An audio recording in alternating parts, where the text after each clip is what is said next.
exactamente lo mismo. Y la razón es que yo creo que sería fantástico y me sentiría feliz de no tener que hablar de hemorragia posparto cuando ninguna mujer se muera de hemorragia posparto. Cuando ninguna mujer en este país se tenga que morir. Yo ayer tuve que ver morir a una mujer. Les voy a contar esta historia, porque esta historia, aunque no tiene que ver con la hemorragia posparto, sí tiene que ver con lo que nosotros tenemos que hacer como país para poder cambiarla. Y es una paciente indígena que estaba embichada. Ella, gravidad 4, partos 3, dejó 3 hijos que en este momento ya no tienen mamá, que tienen 8, 4 y 2 años. La señora es población migrante porque en realidad está en la frontera, ella no sabe si es colombiana o venezolana porque a duras penas hablaba español. Hace un cuadro de preeclampsia severa y empieza a sangrar. Y va a un hospital donde están 2 médicos generales, 3 médicos generales, y lo único que había, el único especialista que hay a kilómetros a la redonda era un pediatra. Entre los 3 la logran intubar cuando empieza a convulsionar y empiezan a pedir ayuda. 25 instituciones del país le negaron el cupo. Por alguna razón eso llega a manos de la Secretaría de Salud, con quien ya les voy a mostrar, hemos construido un proyecto muy lindo y nos dicen está en el Bichá. Nos demoramos 2 días en sacarla porque no había avioneta que llegara por ella. Y después de 5 días la logramos llegar. Ayer se murió. Entonces el día que esa historia no exista, pues uno deja de hablar de hemorragia posparto, de cuidado intensivo, de preeclampsia. Una mujer con una enfermedad completamente tratable y murió ella y murió el bebé. Saque al señor Palbichá con un cadáver, sin un peso. Entonces, mientras nosotros estamos sentados aquí, y eso es una reflexión muy grande que yo creo que como sociedad científica nosotros tenemos, y lo tenemos para ustedes, es que una cosa es estar en Pereira y otra cosa es estar en Chocó. Una cosa es estar aquí sentados, entonces la responsabilidad de los que estamos aquí sentados es coger toda esta evidencia que esta gente le va a traer hoy, que está Yesid, que está Sanín, que está Andrés, que está el doctor, que es una eminencia para la región, y aprenderla y ponerla en práctica. Porque si no nos vamos a pasar la vida hablando de hemorragia posparto, de preeclampsia, porque en el año 2017 habíamos dicho que teníamos que alcanzar los objetivos de desarrollo sostenible. Los estudiantes no me cuenten si lo saben, pero hoy tienen que saber qué son los objetivos de desarrollo sostenible, porque es el mundo que les queda a ustedes al año 2030. Entonces, siéntense y revísenlo y pregunten si nosotros les vamos a entregar ese mundo, porque es muy probable que no, especialmente después de la pandemia, porque el 1 de enero del año 2022 nos levantamos con la noticia de que la mortalidad materna aumentó en todo el mundo de una manera completamente significativa y que eso nos hace tener que pensar en una manera diferente, no solamente de implementar estrategias para retornar a lo que éramos antes, sino porque en Colombia tuvimos 661 muertes que cuando usted las multiplica, esto le da aproximadamente 1.800 niños huérfanos en el país. Esas 661 pacientes, y esta es la razón de mortalidad materna por hemorragia posparto en el mundo, y miren esto que pasó en el año 2020. El problema es que si bien tuvimos un problema muy relacionado con el COVID, todas las causas de mortalidad materna aumentaron. Y con Germán Gallego, con quien hemos estado trabajando muy fuerte en este momento, lo que se ha demostrado es que ajustando por todas las causas obstétricas aumentaron. Y aumentaron porque los equipos se quedaron solos, porque los medicamentos están desabastecidos, ¿cierto? Y porque las pocas redes que teníamos construidas se fueron para atrás por el aislamiento que genera esto. Pero para un país como el nuestro, estamos exactamente hace 12 años en lo que está sucediendo hoy. Ayer, revisando este caso, mortalidad materna, ni de lejos vamos a alcanzar los objetivos de desarrollo sostenible a menos de que todos hagamos un esfuerzo adicional por cambiar y regresemos a tratar de ver por qué se mueren las mujeres por hemorragia. Y nosotros no sangramos más, no tenemos un gen que nos haga sangrar, lo que tenemos es una falta de disciplina para la implementación de protocolos de seguridad y de calidad. Nosotros no tenemos otro condicionante diferente a ese. Y hay un doctor que lo conocí hace poco, que estuvimos en una reunión en Suiza, en Ginebra, se llama Elliot Make, que fue el que hizo esto. Qué tipo más espectacular. Y al señor se lo llevaron para allá porque resulta que la tasa de muerte de hemorragia posparto por cesárea es 50 veces mayor hoy en el mundo. Resulta que en África, si usted le da una cesárea, tiene 50% más probabilidad de morir de hemorragia posparto hoy en día. Entonces, el problema ya no solamente en el parto vaginal, y la tasa de cesárea está disparada en el mundo, entonces las pacientes están muriendo en los quirófanos. Y para mis compañeros ginecólogos, esto es lo que usted tiene que aprender. Hay una cosa que se llama factor cirujano en hemorragia posparto, y es, yo tengo 6 minutos al diagnóstico y 40 minutos a la histerectomía. Eso es hoy lo que dice la evidencia. Como acabamos de decir, a la que vive en la mitad. Entonces, no sé, ¿saben dónde queda Satinga? ¿No? ¿Alguien sabe qué es Nariño? No. Nariño es un departamento. En Nariño, ¿cierto? Usted se va de Cali, coge una avioneta a Guapi. Y en Guapi se va 5 horas en una barca. Eso es Satinga. Entonces nosotros vamos para Satinga y uno dice, ¿cómo la sacamos de acá? Porque tiene la razón de mortalidad materna más alta por hemorragia posparto en territorio nariñense. ¿Cómo la sacamos de allá?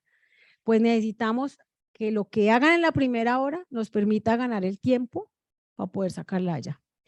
Y aún en Satinga, ¿cierto? Si la señora alcanza a llegar a la Fundación Valle Lili, la Fundación Valle Lili tiene que tener todo el armamento necesario. Entonces, lo que tenemos que tener muy claro, y por eso FIGO va a ser muy importante, es que tiene que tener el nivel 1 para que alcancen a llegar al nivel 4, ¿cierto? ¿Qué es lo que deberíamos hacer en un país que no tiene como poner niveles 4 en todas partes? Y por esa razón, con un grupo de gente de muchas partes, este año, con un esfuerzo de 2 años, logramos finalmente sacar las recomendaciones desde la Federación Internacional de Ginecología y Obstetricia para lo que el mundo debería saber en hemorragia posparto. Este es un proyecto 100% hecho desde Colombia, que creo que es un esfuerzo muy grande que se logró hacer. Y como chisme les digo que cuando lo propusimos nos dijeron, no, es que eso de Colombia, no, eso no va a poder sacar, ¿sí? Entonces, como colombianos, yo creo que sí tenemos mucho que enseñar si nos volvemos un poco más disciplinados. Aquí está toda la gente que participó en el proyecto y estos fueron algunos de los países que estuvieron. Entonces, las recomendaciones de FIGO se las voy a resumir ahora. Entonces, la primera es, los paquetes de intervención de hemorragia posparto hacen parte de las recomendaciones desde el New England Journal para la reducción de la mortalidad intrahospitalaria por hemorragia posparto.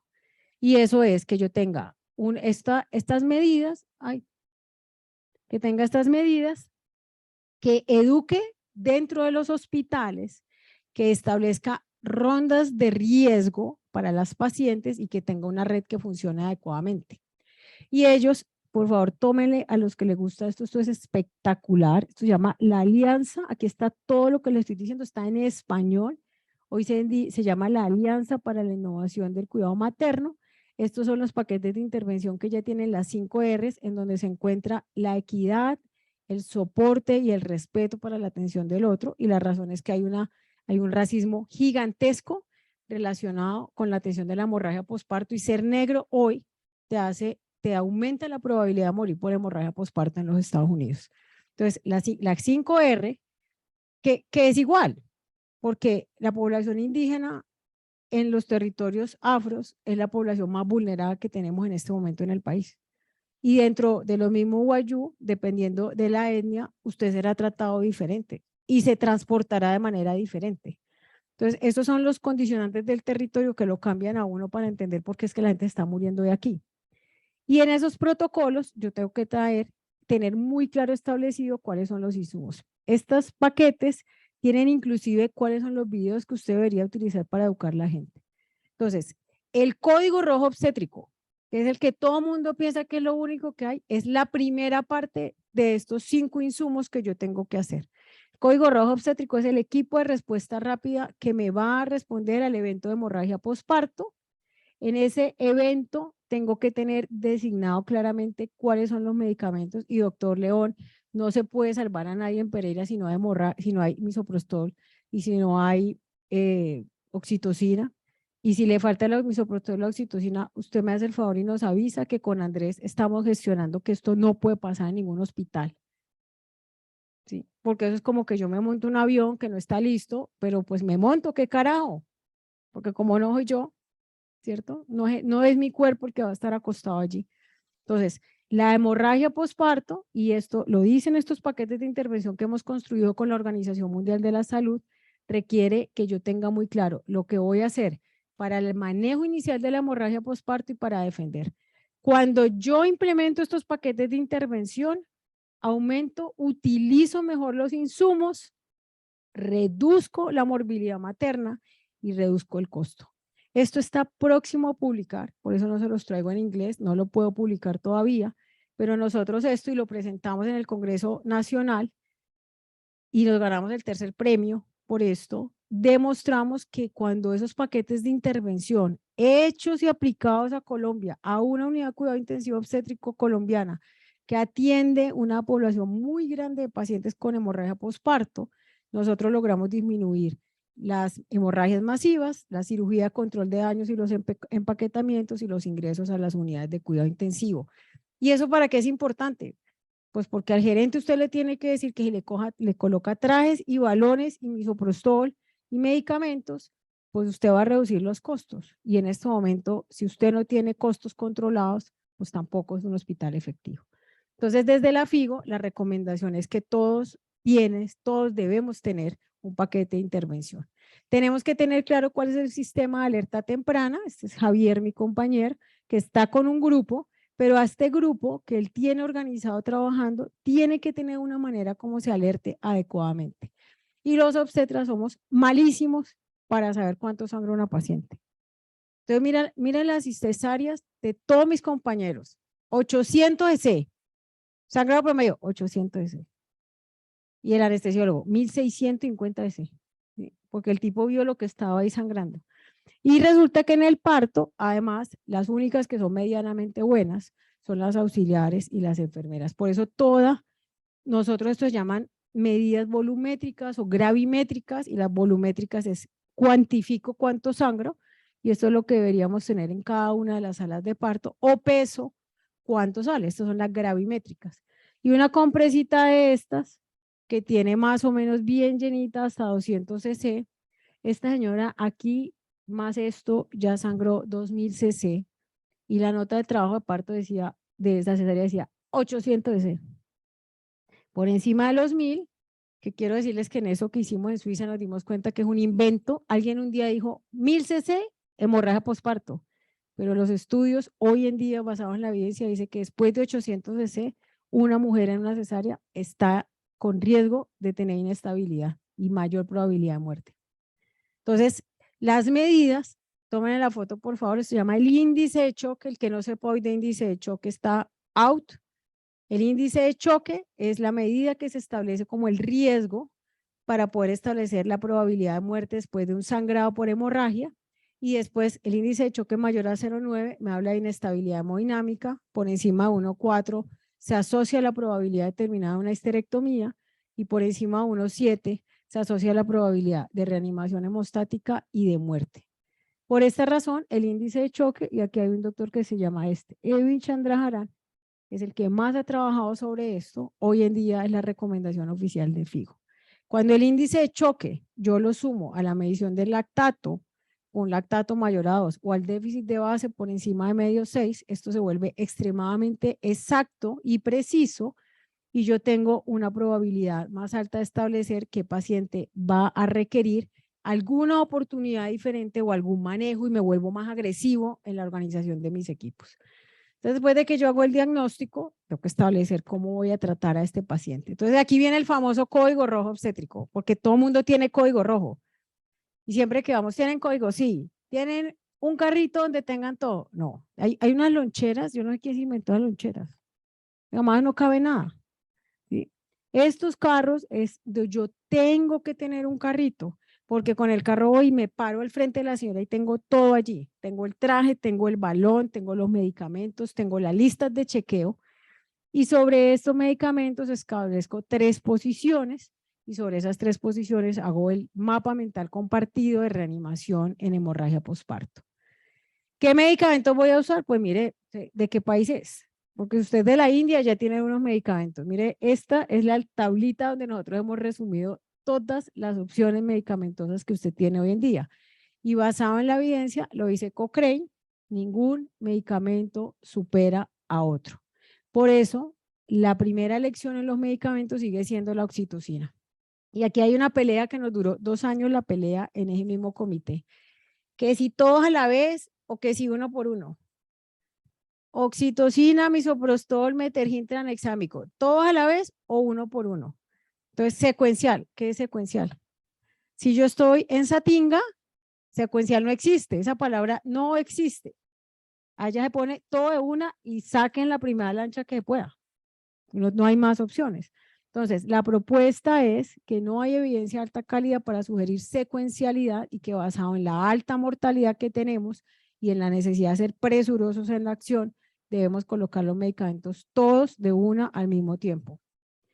Y utilizar para que esto suceda, y esta es una interna nuestra, una lista de chequeo. Esta señora es la misma que está sangrando como una loca acá que Javier está atendiendo. La única diferencia es que ella la ponemos a leer las listas de chequeo, porque si usted no tiene lista de chequeo, en medio de esa angustia tan horrible se le va a olvidar algo, ¿sí? Las listas de chequeo es en parte de las recomendaciones que hemos hecho desde FIGO para que toda unidad obstétrica tenga sus medicamentos y utilice ácido tranexámico. Hace una semana estuvimos en una revisión donde una doctora mexicana dijo, nosotros no le ponemos tranexámico a nadie, yo casi me voy para atrás, porque tengo tromboelastograma point of care. Y le dije, usted, el resto del mundo, mortales somos, utilizamos ácido tranexámico a dosis de 1 gramo y la evidencia dice, y ojo, no como medida preventiva, esto estamos hablando como parte del manejo, porque como parte del manejo debe utilizarse en los primeros 15 minutos. ¿Hacia dónde están las discusiones hoy? Hacia esto. ¿Debe utilizar ácido tranexámico de manera preventiva? Mauricio Vasco nos mandó un chat donde manda a las 4 de la mañana documentos donde el mal uso del ácido tranexámico aumenta la probabilidad de muerte.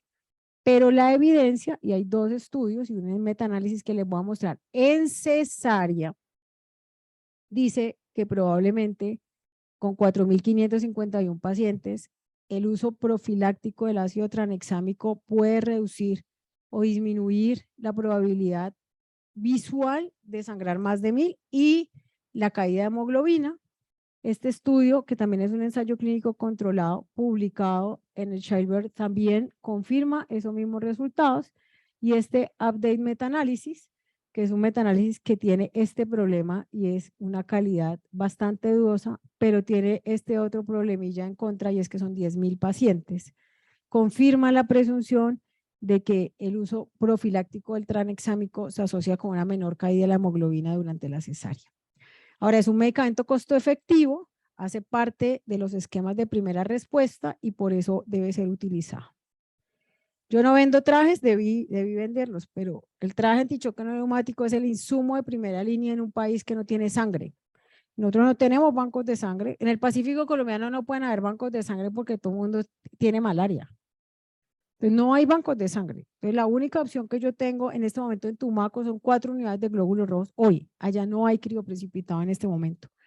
Entonces bajo ese efecto, el uso del traje antichoque no neumático aún no solamente para el transporte, sino es un insumo de primera línea que reduce mortalidad y que en los estudios que nosotros hemos publicado ha demostrado aumenta el índice de choque, disminuye las cirugías mayores y disminuye los costos y por eso hace parte de las recomendaciones de FIGO. Los balones que tienen una gran discusión se deben utilizar en el caso de la atonía uterina y en placenta previa. Van a ver que en acretismo placentario aparecen unos reportes cada vez más fuertes de por favor no los usen.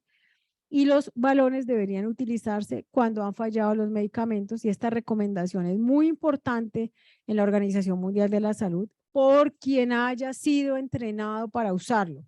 Si usted no ha puesto un balón y no tiene las condiciones, no se ponga a hacer lo que no sabe con estas pacientes, porque los balones mal puestos por personal no entrenado se asocian a un aumento de la mortalidad materna.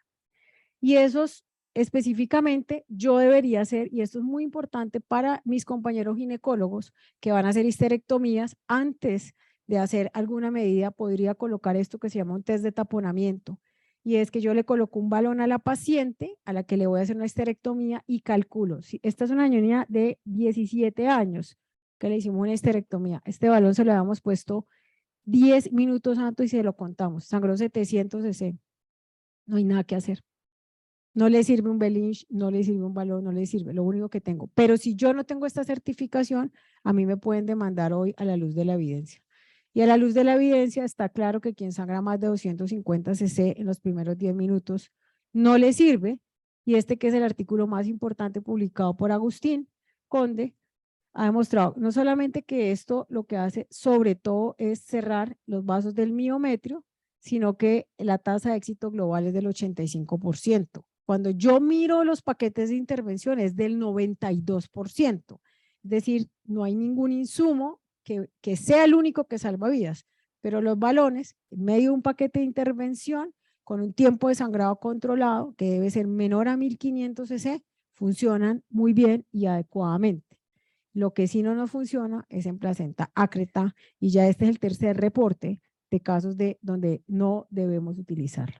Cuando usamos en conjunto balones y trajes en una unidad de cuidado intensivo obstétrico como la nuestra, lo que encontramos fue una disminución efectiva. ¿Hacia dónde van los balones? Hacia el segundo BACRI, el BACRI mejorado que no ha salido desde el año 2022 y hacia esto que son una serie de insumos que se colocan y generan succión y este que es el que, este no lo conozco, el de atrás es buenísimo, pues eso es carísimo por ahora para entrar al país y más con el dólar a 5.000. Y ahora este que es un insumo doble que genera succión y que hace el mismo efecto del balón. Todas estas recomendaciones de FIGO consideran que debe ser utilizado.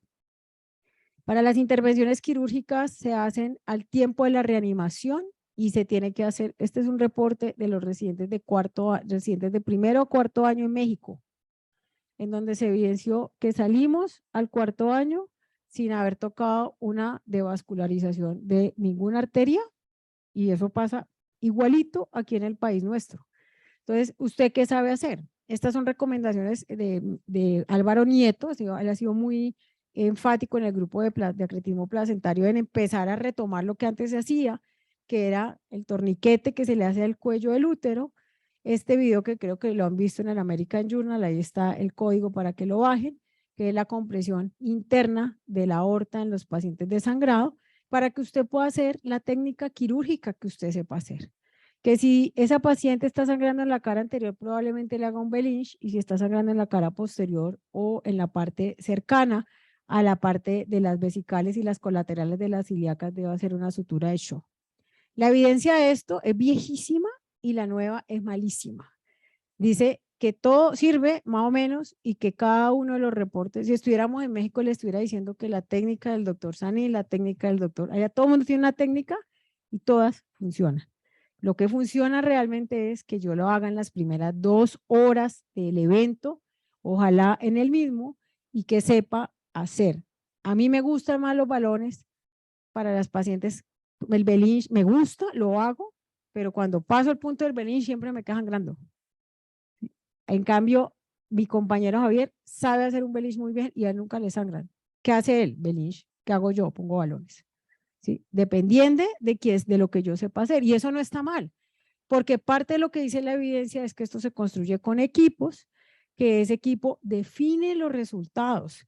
Y lo que yo sí debería hacer, y este es un mensaje muy fuerte para los obstetras, es que ningún obstetra debería operar solo una cesárea, porque una cesárea es considerada una cirugía mayor y en caso en que yo tenga que hacerle un procedimiento como esto un solo obstetra no lo hace bien, porque para eso se construyen los equipos.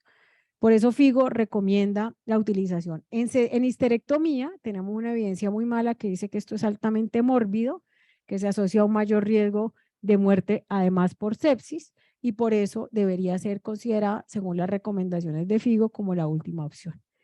Y para terminar, en la parte de todo de este grupo de recomendaciones, lo que sí creemos hoy en día es que aún en nuestro país es necesario establecer protocolos de reanimación hemostática con resucitación de control de daños para las pacientes que están en estados terminales. Porque la señora de bichada, pues terminamos haciéndole esto porque no había nada más que hacerle. ¿Sí? Y no le pudimos ofrecer nada. Si las pacientes llegan en una ventana de oportunidad, las estrategias de resucitación hemostática permiten salvar las vidas de los pacientes. Y nosotros hoy teníamos esto supremamente esquematizado en 7 recomendaciones claras al respecto. Términos de tiempo, voy a dejarles el código de barras para lo que se llama hoy en día reanimación hemostática, pero lo que les quiero decir es que hoy hablamos de la triada letal, ya la famosa triada, perdón, el cuarteto, el diamante letal, perdón. La triada de la muerte ya no existe, hoy se llama el cuarteto letal, en donde el uso racional de los líquidos, los protocolos de transfusión masiva, el uso de coadyuvantes, disminuye la probabilidad de muerte. Hoy en día colocarle 2 litros de agua a una paciente que está sangrando por hemorragia se considera una mala praxis y yo debería tener un protocolo de reanimación hemostática con una transfusión precoz de estas pacientes basado, se trabó,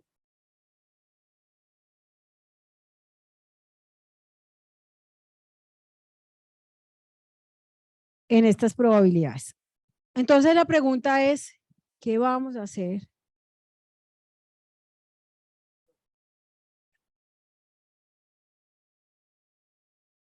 ¿Me estás saboteando?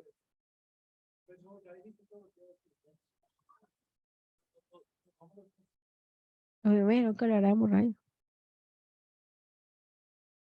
No. Me voy a ir después de la conferencia mía y de Sanit, contándoles un poco hacia dónde vamos. Párate en una que se llama, ya, no va a pasar esto.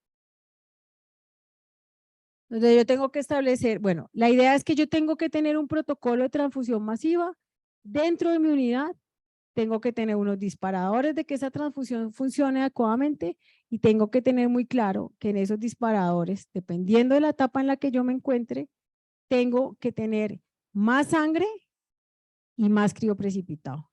Menos plasma, porque resulta que hoy en día el plasma no parece tener, y algo que estamos pensando retomar y son los concentrados de fibrinógeno, específicamente en estos escenarios donde no hay banco de sangre, asociado al uso precoz del calcio, que definitivamente hoy en día cambia el pronóstico. Entonces, FIGO recomienda que todos deberíamos tener ese protocolo. Entonces, ¿qué hemos hecho en hemorragia posparto cuando la hemorragia posparto subió? ¿Qué pasó? Resulta que la evidencia dice que la mayoría de nosotros sale, aún siendo obstetra, sin las competencias necesarias para manejar un número adecuado. Porque usted es experto, y esto es muy importante para la arrogancia de la juventud que todos hemos tenido, que sabemos creyendo que todo lo sabemos, y es que si usted ha hecho más de 50 hemorragias posparto, usted sabe algo de hemorragia posparto. Si no, usted no es experto. Usted la vaca, casi nadie es experto. O sea, estas primeras 10 filas, no. Seguro. Y resulta que estas primeras 10 filas son los médicos rurales que están hoy en día en todos estos territorios. Y en un país como nosotros, este es el mapa de la mortalidad materna que no ha cambiado. Este es el que usamos hace años, está actualizado y no ha cambiado. Entonces, ¿yo qué voy a hacer si usted está acá en el Caquetá y le empieza a sangrar a una señora? Pues eso es lo que le va a tocar vivir. Entonces, la historia la cambia este muchacho y este chofer. Porque a la fundación llegaban ellos sin avisarnos, peleábamos todo el día con ellos y nosotros le dimos el teléfono para que nos avisara cada cosa que pasara. Entonces este muchacho fue a una capacitación de prácticas claves que salvan vidas que hicimos todos nosotros y este de acá, ¿se acuerdan que esta señora empieza a sangrar en Caldono? Caldono queda más o menos a 3 horas de Cali en este momento. Y la señora sangra, va a sangrar, el chofer nos llama y nos dice, señora está sangrando, va a morir. Le decimos, vaya para Santander. En Santander le ponen una unidad de glóbulos rojos que tenía, le ponen el traje y la señora llega con 6,7 de pH, menos 32 de déficit de base. Y esta es ella. Y lo único que hicimos, la única diferencia fue que nos avisaron que ella iba a llegar. Ella llegó, hizo paro en el quirófano.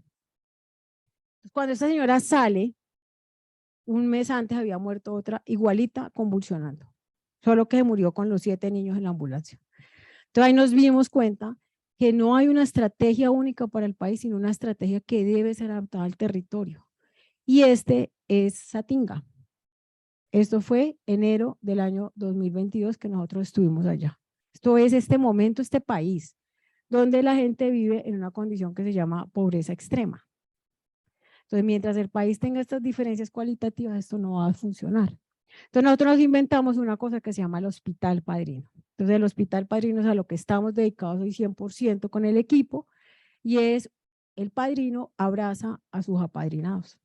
Mi padrino debería darme todo el soporte que yo tengo, pero lo que nosotros hemos hecho es que reconociendo que los territorios son tan diferentes, lo que hacemos es que nos vamos a educar dentro de cada uno de estos hospitales y después de que hacemos esto, y a mí me ha encantado todo el tiempo como el cuento de la telemedicina, hacemos telemedicina con la gente.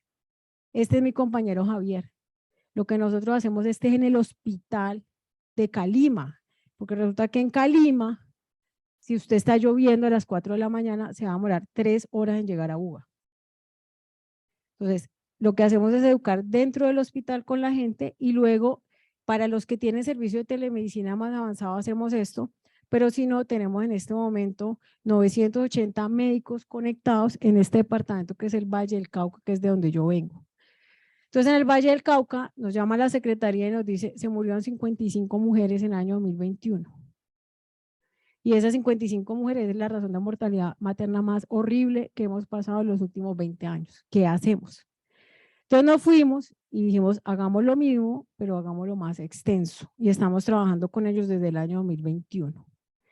Y cogimos esos paquetes de intervención y fuimos y se los aplicamos a los hospitales, porque mi jefe dice, ¿esto es el indio o es la flecha?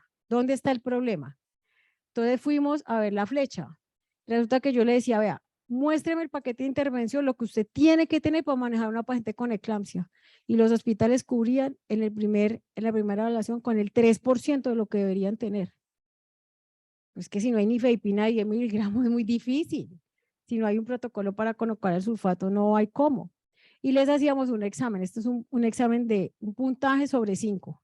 Y el pretest de 980 médicos, enfermeras y auxiliares, el promedio es 1,6 en hemorragia postparto. ¿Es la flecha o es el indio? Ambos. Entonces lo que hicimos fue que nos fuimos a educar. Y hemos atendido hasta el 30 de septiembre de este año, porque esto va contando, todos los días vemos más pacientes, y es que después de que fuimos allá, los capacitamos, nos conocimos, entendimos lo que pasaba en el territorio, nos conectamos con toda esta gente. Hemos visto 888 mujeres en emergencias obstétricas, hemos hecho 1,148 llamadas con ellos en momentos de emergencia, y a la semana 39, que es la semana antepasada, llevamos 0 muertes maternas en el Valle del Cauca. Ha mejorado la morbilidad materna extrema y necesariamente se cae la mortalidad perinatal. No ha cambiado nada. Lo único que ha cambiado es poder conocer y acercarse a la gente que está en el territorio y entender que en este país la única manera de que las cosas vayan a cambiar se llama educación y tener la capacidad de tener empatía con los que están en unas condiciones completamente diferentes de vulnerabilidad.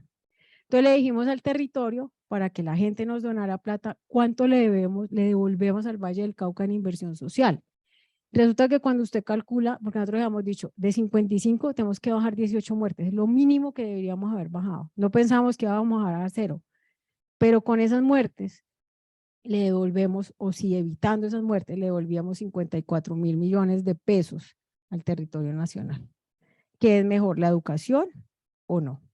Basado en la evidencia, hoy tenemos cómo demostrar que se reduce el cambio de mortalidad materna, que se reduce el cambio de mortalidad perinatal, ya lo publicamos la primera parte, y que logramos llegar a las zonas más duras y más rurales. Por eso hoy el Hospital Padrino es una estrategia que tiene una alianza, y lo que va a pasar es que nos toca hacer 10 hospitales padrinos en los 10 territorios más difíciles del país, que incluyen Bolívar, que incluye Magdalena Medio, que incluye La Guajira, que incluye el Chocó. Hoy tenemos 117 hospitales conectados en red, tratando de sacar a la gente de todas partes, tratándoles la oportunidad de que puedan ser tratados como ustedes son tratados hoy, aquí, en las clínicas en donde tenemos la oportunidad de brindar lo mejor. Yo siempre me despido con la foto de mis hijos, que ustedes algunos vieron nacer y crecer, porque finalmente creo que los niños, y especialmente en el tiempo de la pandemia, nos enseñaron lo que es la palabra resiliencia, pero a mí como médica y como mujer, me enseñan todo el día el valor de la palabra amor y de la palabra compromiso, que creo que es la que ética y moralmente estamos obligados a darle al país en este momento. Muchas gracias.